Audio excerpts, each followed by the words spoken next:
Hello students, profit লসের dishonest ট্রেডারের অঙ্ক খুব ইম্পর্টেন্ট। এরকম একটা প্রবলেম আজকে আমরা ডিসকাস করছি।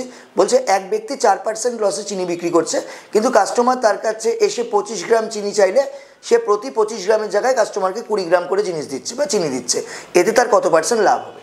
এবার 4% যে লস করছে কেনা মানে বিক্রি করার সময়, তো 4%-এর ফ্র্যাকশন ভ্যালু কত? 1/25, অর্থাৎ দোকানদার 25 ইউনিটে জিনিস কিনে কাস্টমারকে 24 ইউনিটে বিক্রি করবে। এটাতে আমাদের বুঝতে অসুবিধা নেই, কিন্তু কাস্টমার এসে চাইছে দোকানদারের কাছে 25 গ্রামের টাকা দিচ্ছে, কিন্তু কাস্টমারকে দোকানদার দিচ্ছে 20 গ্রামের জিনিস।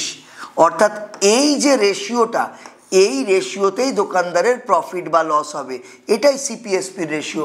আমরা যদি ক্যান্সেল করি, এই 25 কাটলো, 4 দিয়ে কাটলে এটা 5, 4 দিয়ে কাটলে এটা 6, অর্থাৎ দোকানদার 5-এর জিনিস আলটিমেটলি 6-তে বিক্রি করেছে, 1 ইউনিট লাভ করেছে। এই 1 ইউনিট লাভ হয়েছে 5-এর ওপর।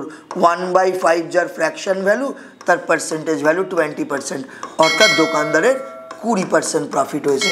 এই টাইপটা এখন ঘুরিয়ে ফিরিয়ে বিভিন্ন এক্সামে দিচ্ছে, খুব ইম্পর্টেন্ট একটা টাইপ।